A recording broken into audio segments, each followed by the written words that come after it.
आता है ना, यदि भगवान शंकर को प्रसन्न करना है तो राम की सेवा करो, राम की पूजा करो, और यदि राम को प्रसन्न करना है तो भगवान शिव की पूजा करो।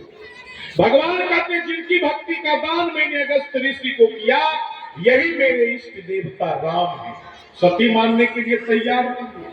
सती कहती उन्हें आप भगवान कहते हो, भगवान को इतना मालूम नहीं कि मेरी पत्नी को कौन उठा करके ले गया है।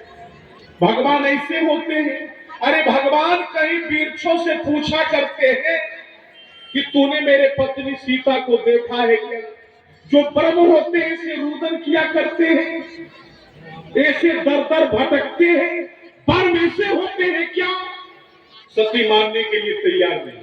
देखिए भारत में ऐसी मान्यता है कि पुरुष सारी दुनिया को समझा सकता है, पुरुष सारी दुनिया को समझा सकता है, लेकिन 3 व्यक्तियों को कभी नहीं समझा सकता। वो 3 व्यक्ति कौन है? सबसे पहला पत्नी, सबसे पहले पत्नी। पुरुष सारी दुनिया को समझा दे, लेकिन पत्नी को नहीं समझा सकता। आप भले देश के प्रधानमंत्री बन जाएंगे, पूरा देश आपका बात मानेगा, लेकिन पत्नी को लगेगा ये क्या है? अरे ये तो मेरे पति है। यानी आप देश के प्रधानमंत्री हो सकते हैं, लेकिन आपका भी प्रधानमंत्री कोई है घर पर, जहां पर आपका कुछ नहीं चलता। पुरुष सारी दुनिया को समझा सकता है, लेकिन पत्नी को नहीं समझा सकता है। ये मैं नहीं कह रहा हूं। देखिए शंकर भगवान फेल हो गए, वो सती माता को समझाने का प्रयास कर रहे हैं, सब मानने के लिए तैयार नहीं। दूसरा किसे कहा गया है? पुरुष सारी दुनिया को समझा सकता है, लेकिन पड़ोसियों को कभी नहीं समझा सकता। आप देश के राष्ट्रपति क्यों ना हो जाएंगे, लेकिन जो आपका पड़ोसी है ना, उसे लगेगा अरे ये तो हमारा पड़ोसी है, इसका अग्नि तो हमारे ही घर में छूता है, इसमें क्या पावर है। तो आप जब गांव पहुंचिएगा ना, तो वो जो बगल वाला पड़ोसी है, यदि उम्र में बड़ा है तो इंतजार में रहेगा कि कब वो आए तो हमने चरण स्पर्श करें। तो पुरुष सारी दुनिया को समझा सकता, पड़ोसियों को नहीं। तीसरा कौन है? कुटुंबी।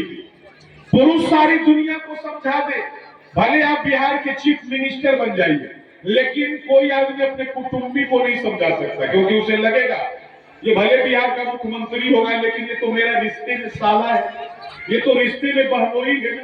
तो सज्जनों, पत्नी, पड़ोसी, कुटुंबी, ध्यान कीजिएगा, ये 3 कभी भी आपको महत्व नहीं दे सकता। पत्नी, पड़ोसी, कुटुंबी। इसलिए ये 3 के पास बड़ा बनने का कोशिश नहीं करता। शंकर भगवान को फेल हो गए। शंकर भगवान कहते हैं आपको यदि विश्वास नहीं होता है ना देवी, तो आप जाकर के परीक्षा कर लो, लेकिन बाकी मैं ये कहता हूं कि आपको परीक्षा नहीं करनी चाहिए। जो तुम्हारे मन अति संदेह तो की न जाय परीक्षा ले हो। स्त्री के मन में हमेशा शंका होता है, और शंका का कोई इलाज नहीं है। एक बात ख्याल कीजिए, शंका का कोई इलाज नहीं है। तो सती महारानी चल देती है राम का परीक्षा लेने के लिए कि ये ईश्वर है या मानव है। तो जब परीक्षा लेने के लिए चली ना, तो शंकर भगवान कहते हैं देवी ध्यान रखना, जिनकी परीक्षा करने जा रही हो ना, जगत का पिता है, परमेश्वर है। तो सती कहते ठीक है ठीक है ठीक है, और इतना कह करके चल देती है। और जब चल देती है तो शंकर भगवान क्या कहते हैं? उनके मुंह से एक शब्द निकलता है। शंकर भगवान कहते हैं होइया सोई जो राम रचि राखा, को करी तर्क बढ़ावे साखा। भगवान शंकर ने कहा आपने जो रचा होगा वो होगा, मुझे बेकार में तर्क भी तर्क नहीं करना चाहिए। देखिए हम लोग, आप लोग जब कोई काम करने के लिए चलते हैं ना, तो पहले हम लोगों के मन में रहता कि ये काम मैं करूंगा, ये काम मैं कर लूंगा।